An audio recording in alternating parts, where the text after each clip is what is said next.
How about the month we made YouTube friends? Today we are in a new video. The buffet that we voted on a few months ago is in the game, and on top of it is Wolverine X23. It is going to be included in the banquet box, is valid for this 2025 banquet, and in this case we are going to be seeing what it is. Buffet, if it is worth it, if it is good or not, and we are going to see how it performs in the veil, and we are also going to learn how to play with it. You are seeing my Wolverine X23 in rank 5 with powders for 200 ghost mines. So the full potential of this Wolverine X23 is already unlocked.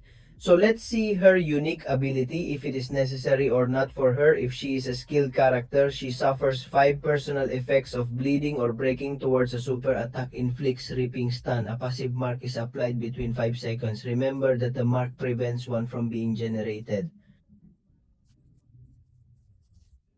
Second life therefore kills you instantly, be perfect.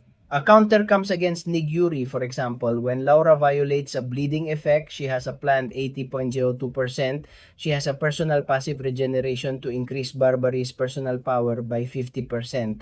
So yes, friends, I consider that the duplicate of this Wolven X23 is going to be totally necessary, especially for the issue of bleeding in barbarism, and so that we take that second life away from all the characters. When they have 5 or more bleeding disadvantages is okay, then it is quite important. Unique stability then also, since we have prevents the regeneration rate from being reduced below 100% and shortens the duration of incoming bleeding effects by 90% and also poisoning by 60%. However, critical overtaking is reduced by 20%, fixed against skilled characters. Laura's stopping mastery instead infringes passive stun for 1.50 seconds. So in this case, we're gonna do Paraditas, for example, against characters who take it away, Manticore, Tuna, etc. Apart from this similar regeneration stun and giving yourself and the opponent's combat power by 10%. So it is made to become a skillful bush when making an intersection or punishing the opponent's super attacks. The classroom has a chase that we remind you is the ability to avoid evasion. Then another perfect counter against Bullseye Wolver's Relic and grants 250 critical strengths, while the Laura has a regeneration effect active. So in this case, Wolverine X23 has to go yes or no with Wolverine's Relic. Besides, it has cell regeneration when Laura gets hit. Has a 15% chance to activate passive regeneration at a maximum of 2, but as attackers. After receiving such a gift from her opponent, Laura remains motionless for about 40 seconds. If he does not perform any action until it ends, well, this has a personal passive rejection, so we are seeing that the defense part is going to be good. Thanks to that regeneration, then we have the Frenzy. Laura accumulates Frenzy throughout the match, taking the following actions: hits the opponent, grants Laura 2 of pressure, hits the opponent with an active pursuit effect, 4 of FNMI, dodge a hit from Subata that grants 4 of Frenzy, and the Frenzy drops quickly after 260 seconds if not 1. Frenzy is core to Laura's playstyle, escalating her critical strength up to 100 per Frenzy level. Witness her strikes grow increasingly powerful as Frenzy intensifies. Then we also have critical hits. Lacerating Laura's critical hits inflict 12-second passive bleed on her opponents. All personal critical events scale only in base attack but are affected by class relationship. Do you mean that we are going to give technological characters less power from these hemorrhages? Besides, if one speaker who is not technological is immune to one of these bleeds, Laura changes her combat style to finally break something important on this Laura, since this basically increases her attack range to other champions who are not technological but who are immune to bleeding. Is it necessary to copy the behavior of your personal hemorrhages but with a 30% lower power in terms of what's wrong?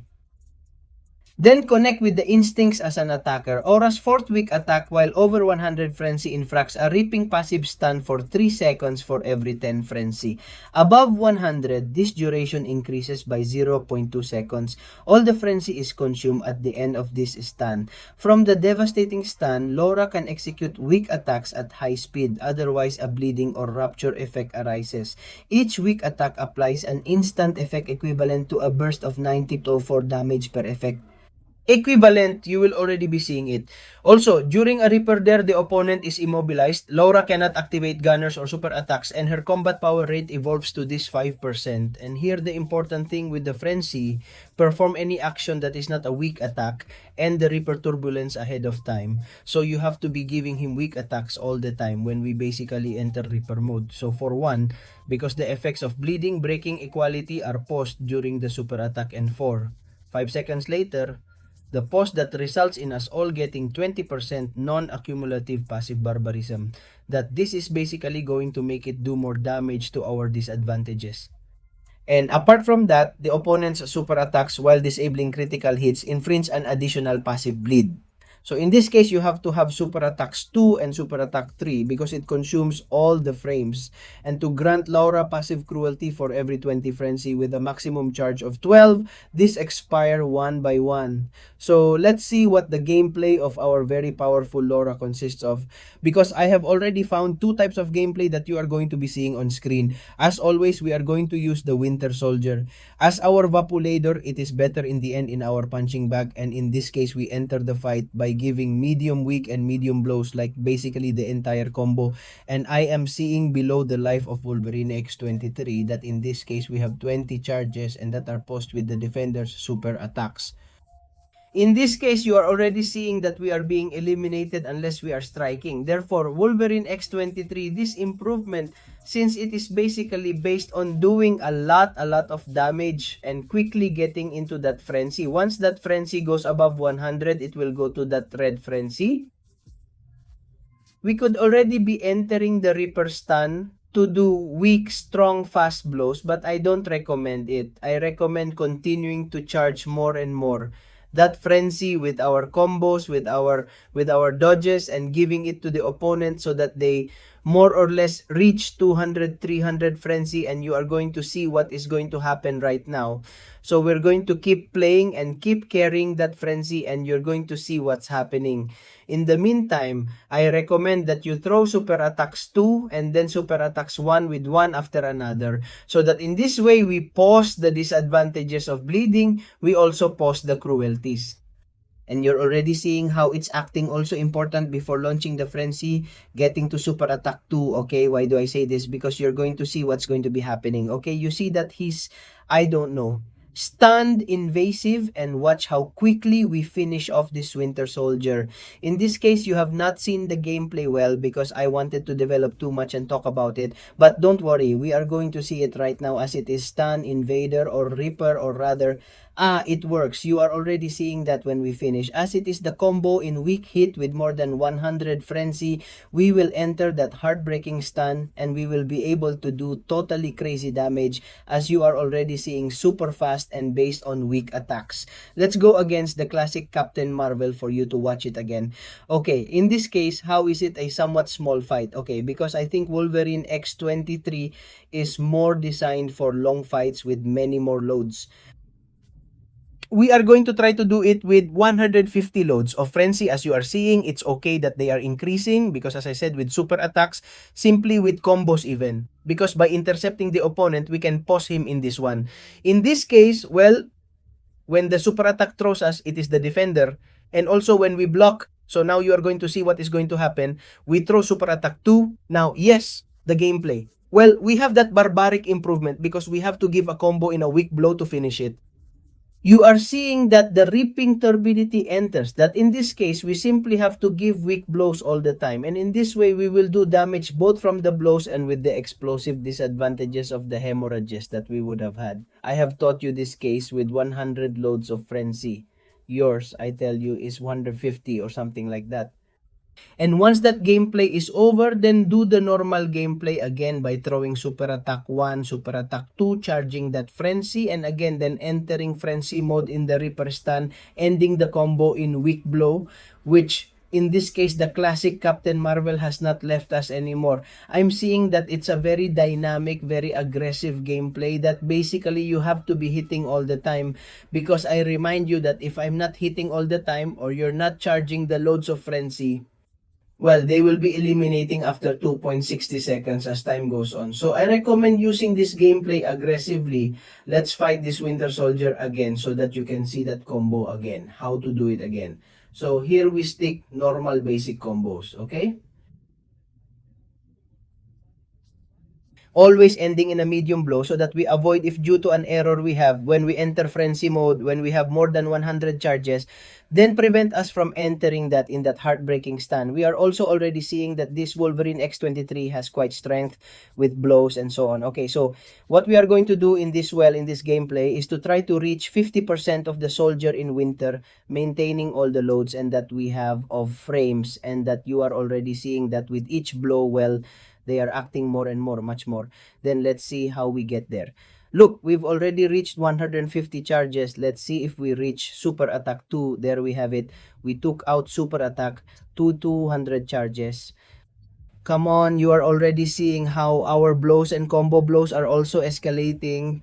I ended up in weak blow, so we already throw weak blows all the time, and watch how the Winter Soldier's life is falling.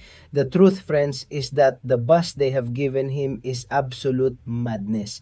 You are already seeing the damage we have been causing in surviving, well explained. We have done it from 200 loads of frenzy. But to give you an idea, I have thrown in the stun. So heartbreaking, when it has reached 50%, you have already seen how 50% has gone to us in applies through the disadvantages of bleeding, and the weak hits so fast that this will be X23 has. So friends, leave me in the comments what you think of this character's boo. Actually, that sounds like a big boo to me. It does not have totally crazy damage with damage of 80,000 bursts of damage of 50,000, but I consider that it has quite fast damage, and that above all, it increases the possibilities of being able to play against characters who are immune to bleeding, changing it for breaking with a little less power. So that also makes him quite good, and above all, we will have to see how he knows. He develops in defense since he has that regeneration, so we will have to see him there.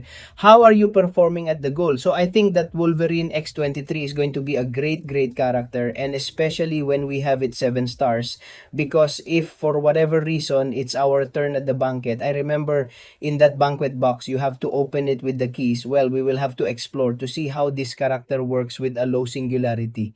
Here you have seen the potential of as if it were a 7-star Wolverine X23. For 0 singularity, although it is for 200, therefore you can see the potential. So friends, now I hope you liked the video. Let me know in the comments what you think of this character's diving, and if you are going to get her at that box banquet. So friends, now yes, you liked the video. I know you're not here, and see you in other videos. Bye bye. And before finishing the video, thank you very much to all of you who are members of the channel this December 2025. Thanks to JP, to Elian Ramirez, and Oscar Salmeron for being members of VIP Store. Thank you all very much for becoming a member of the channel. You have it in the description of all the videos. Ciao, ciao.